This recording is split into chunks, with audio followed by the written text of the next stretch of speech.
안녕하세요. 장원도 교수입니다. 지난 시간에 이어서 인공지능 11주차 2교시 들어가도록 하겠습니다. 지난 시간에 RNN의 내부 구조에 대해서 기본적인 설명을 드렸습니다.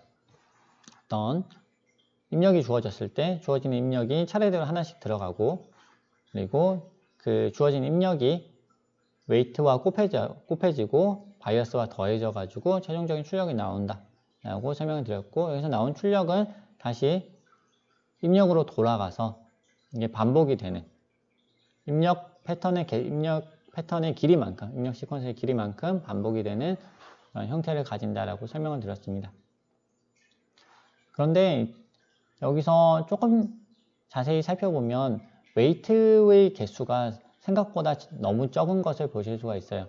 우리가 이전에 보셨던 CNN이라든지 그 전에 보셨던 완전 연결 신경망의 경우에는 안에 히든 노드들이 여러 개가 있고, 그리고 히든 노드들의 입력이 다 일일이 연결이 되면서 복잡하게 곱해지고 더해지는 과정을 통해서 우리가 원하는 출력을 만들어내는 것을 여러분이 보셨죠. 그런데 이 RNN의 경우에는 기존의 CNN이라든지 완전 연결층에 비해서 이 구조가 굉장히 단순한 거예요. 그래서 단순한 것이 좋을 때도 있지만 너무 단순할 때는, 너무 패턴에 비해 학습해야 할 패턴에 비해서 너무 단순할 때는 충분히 그 패턴을 학습하기가 어렵게 될 수도 있겠죠.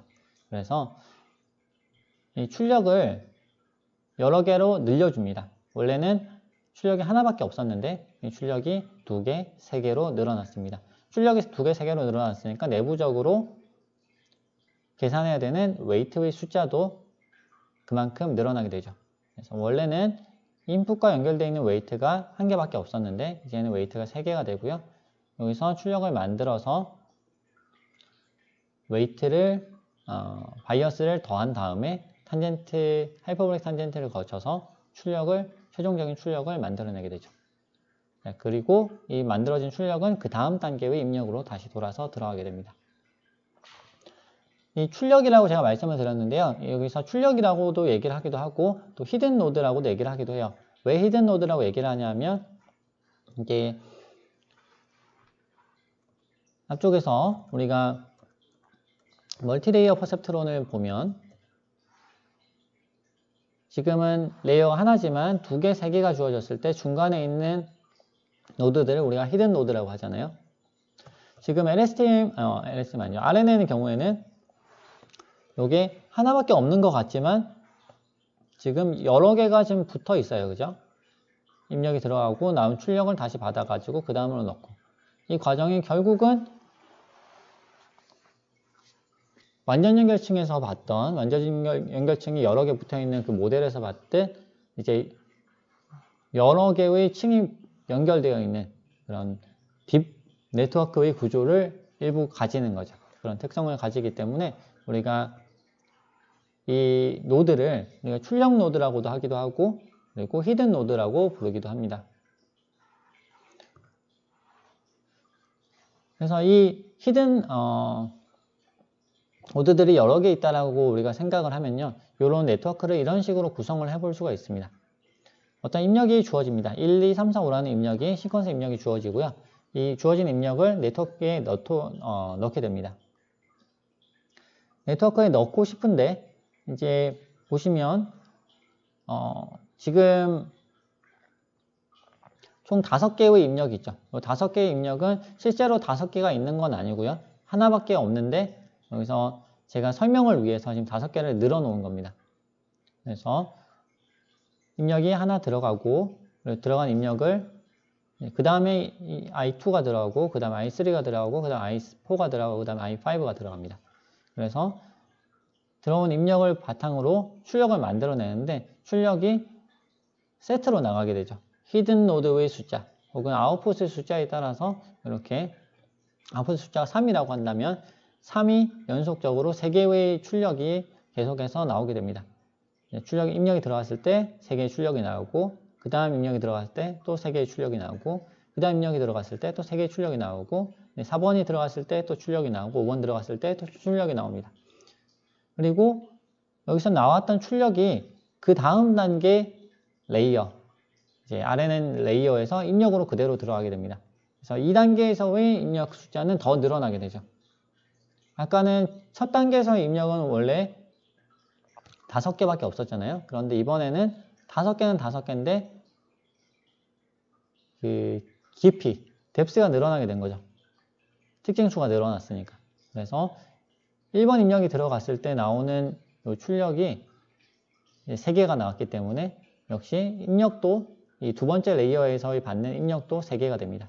3개, 3개, 3개, 3개, 3개가 연속적으로 이게 받아지게 되는 거죠. 그리고 맨 마지막에는 우리가 넣고 싶은 것은 뭐 댄스 네트워크, 댄스층이에요. 완전 연결층인데 이 완전 연결층을 3개의 입력을 받아서 최종적으로 0이냐 1이냐를 판단해주는 층입니다. 그러면 요 사이에서 두 번째 RNN 층에서는 우리가 특징을 이렇게 똑같이 이렇게 만들어낼 수는 없겠죠. 이렇게 시퀀스로 출력을 내버리게 되면은 완전 연결층하고 연결이 안 됩니다. 그래서 이 완전 연결층하고 연결을 시키기 위해서는 시퀀스를 그대로 출력을 내는 것이 아니고 맨 마지막 출력. 그래서 이제 I5를 넣었을 때 나오는 출력. 원래 I1을 넣었을 때 출력이 하나 나오죠. 그 출력을 넣어가지고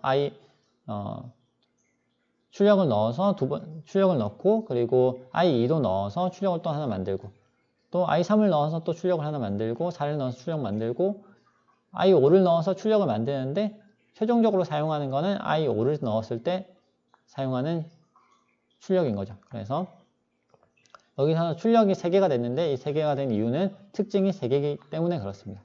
3개가 이렇게 들어가게 되고요. 그 다음 요 나오는 출력들을 그대로 마지막 층에 집어넣어서 최종 네트워크를 구성을 합니다.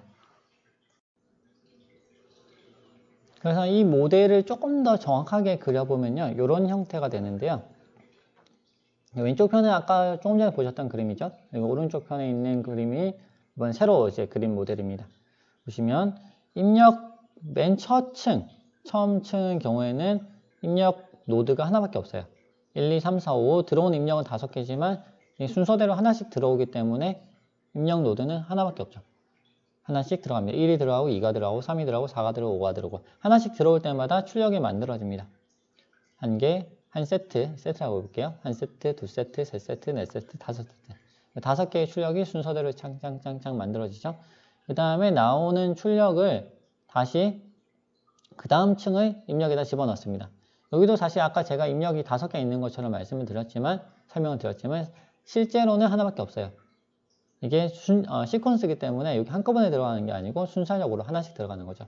단 이번에는 이제 특징 수가 3개이기 때문에 차례대로 3개씩 한 세트씩 들어가게 됩니다. 하나, 둘, 셋, 넷, 다섯. 들어가면 차례대로 또 출력이 쭉 나오겠죠. 5개가 들어가니까 출력도 5세트가 나오게 될 겁니다. 그런데 이 5개의 세트를 다 쓰는 게 아니고 이제는 최종적으로 댄스 네트워크하고 연결을 해야 되기 때문에 맨 마지막에 나오는 출력 3개. 입력이 지금 특징 수가 3개밖에 없으니까요. 이 출력도 3개입니다. 그래서 3개의 출력을 여기에 세팅을 해주고요. 그리고 나온 3개의 출력을 다시 그 다음 층, 댄스층의 입력으로 넣어주게 됩니다. 그러면 최종적으로 나오는 출력은 하나가 되는 거죠. 되게 조금 이해가 가십니까? 시퀀스 투 시퀀스 모델은 아까 잠깐 말씀드렸듯이 어떤 변환 모델로도 사용을 할 수가 있습니다. 예를 들어서 안녕이라고 하는 글자를 넣었을 때요. 출력이 번역이 돼서 hello가 HELLO가 나오도록 할 수도 있습니다. 이거는 이제 시퀀스 투 시퀀스 모델이죠. 안이라고 하는 글자가 들어가고요. 정확하게 얘기를 하면 말씀드리면 안이라고 하는 것이 우리가 글자를 바로 넣을 수는 없잖아요. 그래서 요거를 안을 0, 1, 0은 1, 0 이렇게 우리가 정의를 해서 값을 집어넣게 됩니다. 안을 넣고 결과를 뽑아내고 다시 0을 넣고 또 결과를 뽑아내요. 이때 출력이 뭔가 나오겠죠. 하지만 이때 나오는 출력은 일단은 무시를 합니다. 그런데 글자가 다 끝나면 여기 글자가 끝났다라고 널이라든지 혹은 특수한 어떤 기호를 넣어주게 됩니다. 그러면 이 네트워크는 그때까지 받았던 정보를 바탕으로 해서 새로운 출력, H를 출력하고 그 다음에 1을 출력하고 그 다음에 L을 출력하고 또 L을 출력하고 그 다음에 O를 출력하는, 그리고 최종적으로 문장이 끝났다, 글자가 끝났다라는, 단어가 끝났다라고 하는 그런 출력을 만들어주는 이런 네트워크를 우리가 구성을 해볼 수도 있겠습니다. 번역에서 사용하는 모델인데요. 이 모델, 이런 번역 모델에 대해서 좀 더 관심이 있으신 분은 관련 책자들이 좀 있어요. 그래서 그런 책을 좀 살펴보시면 더 자세하게 공부를 하실 수 있을 겁니다. 자, 지금까지 RNN의 내부 구조에 대해서 살펴봤고요. 이제부터는 LSTM의 내부 구조에 대해서 살펴보도록 하겠습니다. 리마인드를 위해서 RNN의 내부 구조를 그림을 다시 가져왔습니다. RNN의 경우에는 가중치를 공유하고 있다고 말씀을 드렸어요. 그래서 가중치를 공유하고 있는데 가중치를 공유함으로 인해서 좋은 부분이 있죠. 네트워크가 단순화되고, 그래서 단순한 어떤 정보를 쉽게 학습을 하는, 단순한 패턴을 쉽게 학습을 하는 그런 장점이 있습니다. 그런데 가중치를 공유하기 때문에 이전 상태를 지나치게 많이 적용하거나 지나치게 적게 적용하는 현상이 벌어질 수 있어요. 자, 무슨 얘기냐면요. 여기 있는 이 웨이트는 항상 고정이에요. 모든 입력에 대해서. 입력 1에 대해서도 고정이고, 2에 대해서도 고정이고, 3에 대해서 고정이고, 4에 대해서 고정이에요. 5에 대해서도 고정입니다. 우리가 계속 변화는 시키죠. 근데 변화시키더라도 변화하는 가중치가 각각의 입력에 다 똑같이 적용이 됩니다. 그래서 이 여러 개의 입력에 대해서 서로 다른 가중치를 적용해야 될 수도 있는데, 그거에 대해서 여러 개의 입력에 대해서 우리가 서로 다 똑같은 가중치를 적용하게 되는 거죠. 자, 여기 보십시오. 여기 주어진 입력에 대해서 다 똑같은 가중치가 적용이 돼요. 그렇죠? 그리고 여기에 보시면 이전 상태의 출력이죠. 이전 상태의 출력에다가 가중치를 곱해가지고 결론을 내는데, 이 이전 상태에 대해서도 우리가 동일한 가중치를 사용을 합니다. 1에 대해서도 동일한 가중치, 2에 대해서도 동일한 가중치, 3에 대해서도 동일한 가중치, 4에 대해서도 동일한 가중치, 5에 대해서도 동일한 가중치를 사용을 합니다. 자, 이게 뭐 간단하게 생각하면 별 문제가 없어 보일 수도 있지만, 우리가 패턴이 내부적으로 복잡해지고 또 패턴이 길어지게 되면 어떤 최근에 있었던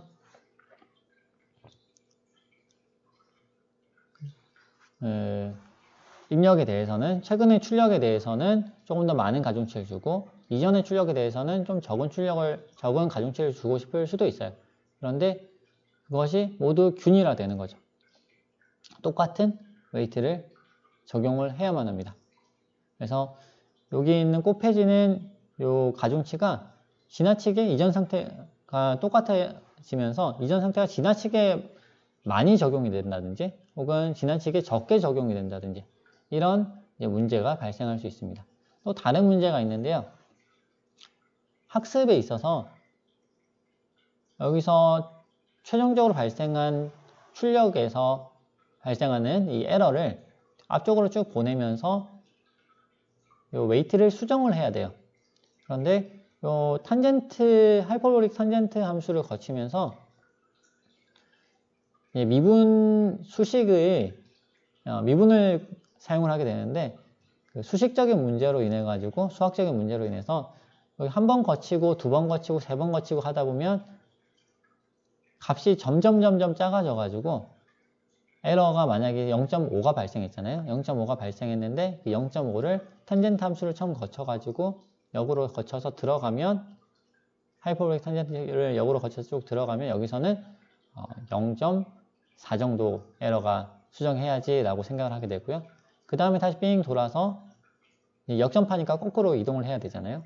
거꾸로 이동을 쭉 해가지고 다시 이 하이퍼볼릭 탄젠트를 또 지나게 되면 그 추정해야 되는 그 에러의 크기가 또 줄어듭니다. 그래서 또 줄어들고 또 줄어들고 또 줄어들고 하다 보면 앞쪽에 있는 입력에 대한 앞쪽에 있는 가중치 그리고 앞쪽에 있는 입력에 대한 그런 에러는 수정을 하는 것이 굉장히 어렵게 됩니다.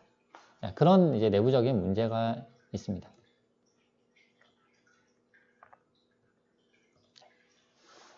그래서 나온 것이 LSTM입니다.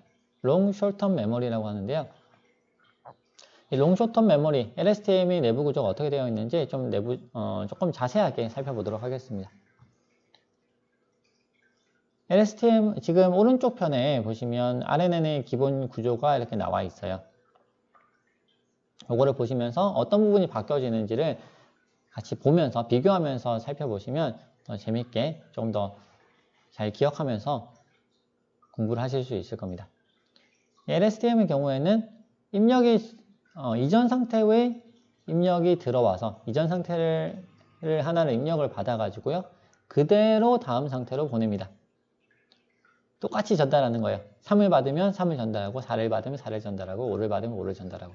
자, 요게 기본입니다. 그래서 기본 정책은 뭐냐면 이전 상태에 받은 것을 다음 상태로 넘겨주자. 1을 받으면 1이 나가고 2가 받으면 2가 나가고 3을 받으면 3이 나가고. 근데 요것만 하면은 사실 아무 의미가 없죠. 그냥 받은 거 똑같이 이제 반복하는 것밖에 없으니까요. 그래서 주어지는 입력에 따라서 요 출력이 변하게 됩니다. 입력이 1이 들어온다. 첫 번째 입력이 들어오면 이 들어온 입력을 가중치를 곱해서 그리고 바이어스를 더해서 출력을 내고요. 나온 출력을 탄젠트, 하이퍼볼릭 탄젠트 함수를 거쳐서 액티베이션 시켜서 여기 출력으로 보내게 됩니다. 그래서 나오는 출력은 이 두 가지 입력을, 출력에 대한 두 가지 입력을 더하는 거예요. 이전 상태가 쭉 전달되어 오죠. 이전 상태가 1이었어요. 1이 쭉 전달이 됐고, 그 다음에 여기서 하이퍼볼릭 탄젠트 계산해가지고 들어오는 출력, 요것이 0.5였어요. 그러면 두 개를 더해서 1.5가 그 다음 상태로 넘어가게 됩니다. 그 다음에 2가 두 번째 입력이 들어오죠. 두 번째 입력이 들어오면 두 번째 입력 들어오는 요 입력과 가중치를 곱해서 더해서 액티베이션 시킨 결과를 또 출력에 내보내게 되죠. 그래서 그리고 요 출력에서는 들어온 이전 상태의 출력과 새로 받은 입력에 관한 입력과 관련되어 있는 요 출력 두 개를 더해서 그 다음 상태의 또 출력으로 그 다음 상태의 입력으로 또 보내게 됩니다. 자, 이 과정을 이렇게 5번 반복하게 되는 거죠. 입력 데이터의 길이가 5이기 때문에요. 자, 되게 좀 이해가 되시나요? 지금 달라진 부분이 어떤 부분이 달라졌죠? 여기 보시면 RNN의 경우에는 입력을 받아서 가중치 곱해서 더해서 그 다음에 이전 상태를 다시 곱해가지고 이렇게 보냅니다. 그런데 보시면 여기서 이전 상태를 여기 가져오는 곳이 사라졌어요. 거의 대동소이한데 보시면 이전 상태에서 가중치를 곱해가지고 하이퍼볼릭 탄젠트에서 밖으로 보내는 것이 아니라 이전 상태가 그대로 넘어갑니다. 여기에 계속 넘어가면서 입력은 이전 상태를 직접적으로 지금 고려하지 않는 것을 여러분이 보실 수가 있어요. 입력하는 부분은 그래서 직접적으로 고려하지 않고 탄젠트를 거쳐서 탄젠트를 거치면 어떻게 되죠? 마이너스 1에서 1 사이로 바뀌죠. 그래서 마이너스 이전 상태가 기본적으로 계속 나가는데 입력에 따라서 얘가 조금씩 변화를 한다. 이렇게 생각을 하시면 되겠습니다. 그래서 이전에는 이전 상태에 대한 곱셈이 있었는데 이번엔 곱셈이 들어가지 않고 바로 더해지는 그런 차이가 있다라고 생각을 하시면 되겠습니다. 그 기본적인 정책이 조금 다른 거예요. RNN의 경우에는 들어오는 입력을 가지고 찢고 복구해서 어떻게든 좀 뭔가 바꿔서 뭔가를 그럴싸한 걸 만들어 보자 하는 게 기본 정책이라면 LSTM의 경우에는 기본적으로 그 이전의 걸 계속 유지하자. 바뀌는 부분만 조금씩 바꿔보자. 어떻게 보면 약간 보수적인 그런 정책이라고 할 수 있겠죠. 자, 여기서 조금씩 변화를 시켜보겠습니다. 진짜 LSTM을 향해서. 여기서 아까 보시면 입력이 들어가서 여기 곱해서 더해서 액티베이션에서 출력이 이제 나가서 이제 최종 출력이 더해지는 거죠. 자, 요 부분을 우리가 입력 단위라고 해보겠습니다. 그리고 그런데 요 사이에 뭐가 들어가냐면요. 여기에 forget gate라고 하는 게 들어가요. 이 forget gate는 뭐냐면 이전 입력, 이전의 출력, 그죠? 이전의 출력을 그대로 보내는 것이 아니고 잊어버릴 수 있게 해줍니다. 자, 아까 이제 RNN의 단점 중에 하나가 이전 상태에 대해서 똑같은 웨이트를 쓴다라고 하는 것이 단점이라고 말씀을 드렸죠. 여기서 LSTM에서는 똑같은 웨이트를 쓰는 것이 아니고요. 기본적으로 똑같이 전달을 하는데 그대로 전달을 하지만 입력에 따라서 이전 상태를 적용할 수도 있고 적용하지 않을 수도 있고 하는 적용하는 그 정도를 변화를 시킬 수 있도록 해줍니다. 그래서 여기 있는 변화를 시켜줘야 되니까 얘는 0에서 1 사이의 값으로 곱해줍니다. 0이 되면 이 출력이 0이 되면 이전 상태가 하나도 적용이 안 되는 거고요. 그렇게 되면 어떻게 되겠어요? 새로 들어온 입력만 고려해서 나가게 되겠죠. 그리고 얘가 1이 되면 출력이 1이 나가게 되면 이전 상태가 그대로 전달이 됩니다. 그러면 이전 상태하고 현재 상태하고 합쳐져서 출력이 나가게 되는 거죠. 자, 이게 forget gate라고 하는 이유가 있습니다. 왜냐하면 얘가 0이면 아무것도 안 하지만 값이 조금이라도 있으면 조금씩 잊어버리게 되죠. 이전 상태의 정보를 점차 잊어버리게 됩니다. 그래서 이제 여기는 forget gate가 추가가 되면서 약간 복잡해진 결과를 화면을 보실 수가 있겠습니다. 이제 복잡하니까 조금 단순화 시켜 보겠습니다. 여기 아까는 요 내부 구조가 이렇게 나와 있었는데 여기 웨이트가 걸려 있죠.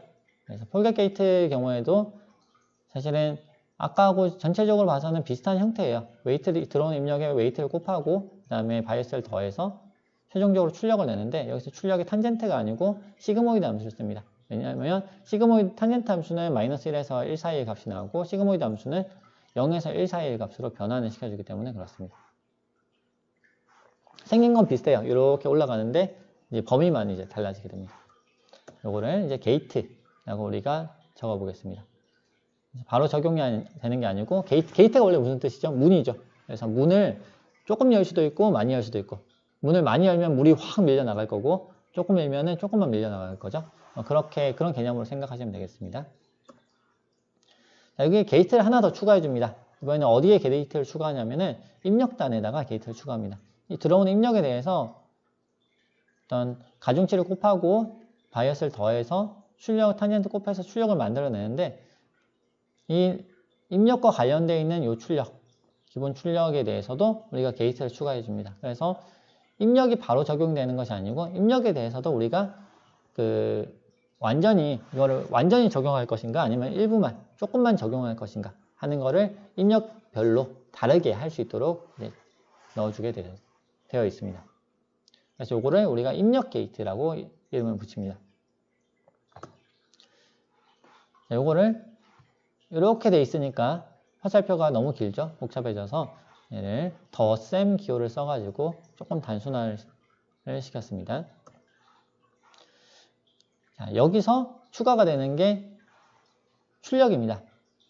원래는 얘가 지금까지는 제가 얘가 출력이라고 말씀을 드렸어요. 그런데 사실은 얘는 출력은 아니고요. 출력은 아니고 우리가 셀 스테이트라고 불러요. 그래서 얘는 계속해서 삥삥삥삥 도는 그런 역할만 합니다. 그리고 최종적인 출력은 별도로 만들어내요. 어떻게 만들어내냐면 탄젠트, 하이퍼볼릭 탄젠트 H를 써가지고 출력을 생성합니다. 그래서 사실은 똑같죠. 두 개가 똑같은데 뭐가 달라지는 거죠? 출력의 범위만 달라지는 거죠. 원래는 출력이 계속 곱하고 더하고 하다 보면 출력이 많이 늘어날 수도 있겠죠. 사실은 셀 스테이트의 값은 쭉 올라갈 수 있습니다. 3, 4, 5, 6, 7, 8, 9, 10 계속 올라갈 수 있는데 그거를 출력을 낼 때는 이걸 그대로 내는 것이 아니고 하이퍼볼릭 탄젠트를 써서 마이너스 1하고 1 사이의 값으로 만들어서 내자 라고 하는 것이 여기 별도로 나오는 출력이 되는 거죠. 되겠습니다.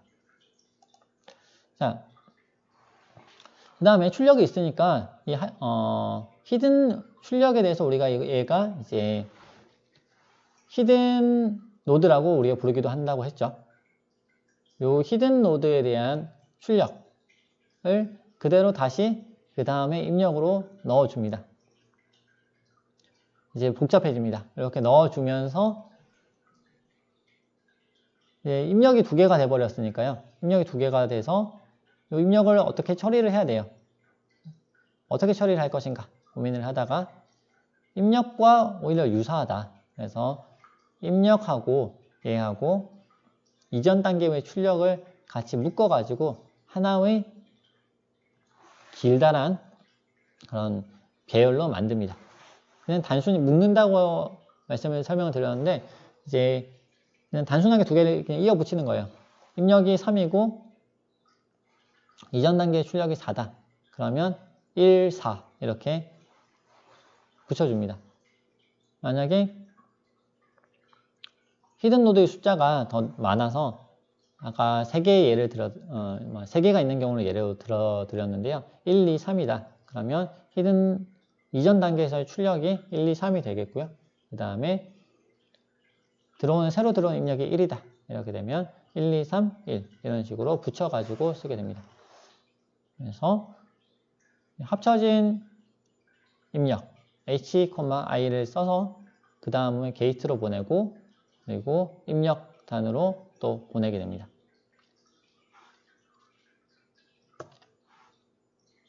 자, 이제 마지막입니다. 여기까지 이해되셨나요? 최종적으로는 게이트가 또 하나 더 붙습니다. 이 게이트는 출력 전에 붙습니다. 그래서 셀 스테이트로부터 하이퍼볼릭 탄젠트를 적용을 시켜가지고 뭔가 출력이 만들어지는데 만들어진 출력을 그냥 보내는 것이 아니고 게이트를 하나 넣어서 적용을 시켜서 게이트는 0에서 1 사이의 값이라고 아까 말씀을 드렸죠. 그래서 만들어진 출력이 완전히 다음으로 보낼 것인가 보내지 않을 것인가 좀 더 정확하게 말씀을 드리면 보낼 것인가 보내지 않을 것인가 뭐 이렇게 생각을 하셔도 돼요. 그래서 얘는 요 단에서 뭔가 폴겟이 이루어진다 라고 생각을 하셔도 되겠습니다.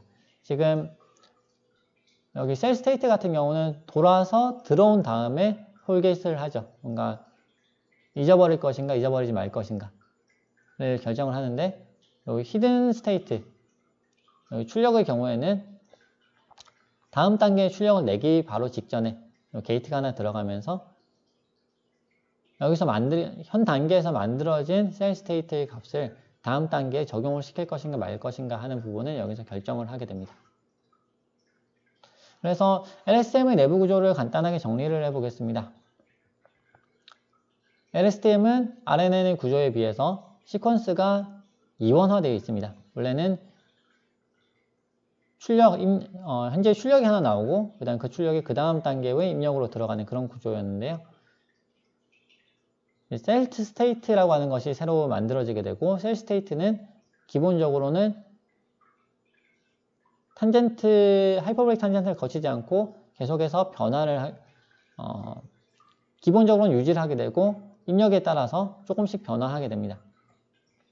그리고 출력 범위는 특별히 한정되지 않죠. 그리고 다른 하나의 출력은 뭐죠? 실제 출력은 여기 하이퍼볼릭 탄젠트를 거쳐서 이렇게 나오는 출력. 네. 그래서 정규화된 출력과 셀 스테이트, 정규화되지 않은 셀 스테이트 이렇게 이원화되어 있다라는 것을 여러분이 아시면 되고요. 그리고 가장 핵심적인 차이는 LSTM의 경우에는 RNN과 다르게 게이트가 들어가 있다.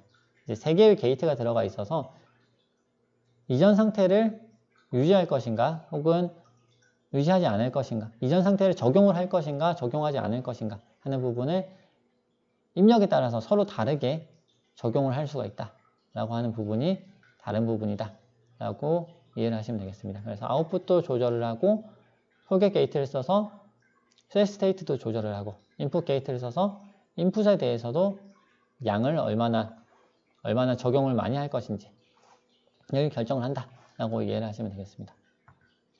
그리고 가중치 공유 부분에서는 RNN과 동일하게 가중치를 공유합니다. 지금 가중치가 들어가 있는 부분이 어디일까요? 네, 여기 박스로 쳐놓은 부분이 다 지금 가중치가 들어가 있는 부분입니다. 네, 게이트에 가중치가 내부적으로 들어가 있고요. 게이트 3개의 가중치가 들어가 있고, 그리고 여기 있는 인풋과 관련되어 있는 인풋을 직접적으로 가중치를 곱해서 뭔가 출력을 만들어내는 이 단에도 지금 가중치가 들어가 있습니다. 그래서 어떻게 보면 여기 있는 이 가중치가 가장 핵심적인 부분이고요. 나머지 게이트에 또 있는 가중치가 보조적인 역할을 감당을 하고 있다. 이렇게 이해를 하실 수 있겠습니다.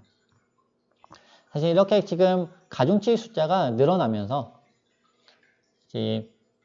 기본 가중치는 모두에게 동일하지만 우리가 게이트를 별도로 설정할 수가 있기 때문에 게이트를 입력 패턴에 대해서 다르게 출력을 내도록 우리가 학습을 시킬 수가 있습니다. 그래서 기본 RNN에 비해서 긴 패턴의 학습이 결과적으로 가능하게 되는 그런 효과가 있겠습니다. 네, 어떻게 좀 이해가 되셨는지 모르겠습니다. LSTM RNN이 단순 구조 자체는 CNN에 비해서, 덴스 네트워크에 비해서 구조 자체는 조금 더 단순한 측면이 있는데, 이게 리커런트하게 반복이 되면서 반복되게 스스로를 계속 돌리는 거죠. 나오는 출력을 다시 넣고, 흔히 우리가 제기함수, C 언어 고급으로 넘어갔을 때 배우는 그 제기함수하고 비슷한 형태가 되죠. 그래서 뭔가 형태는 단순한데 이해를 하려고 하다 보면 뭔가 머리가 아프고 조금 꼬이는 그런 부분이 있었습니다. 그래서 제가 할 수 있는 한 최대한 쉽게 설명을 드린다고 노력을 했는데 어떻게 설명이 잘 되고 이해가 잘 되셨는지 모르겠습니다. 궁금한 부분이 있으시면 LMS 그 질문을 통해 가지고 제가 질문해 주시면 되겠습니다. 자, 그럼 잠깐 쉬었다가요, 우리 딥러닝 파라미터의 종류와 의미에 대해서 또 살펴보도록 하겠습니다.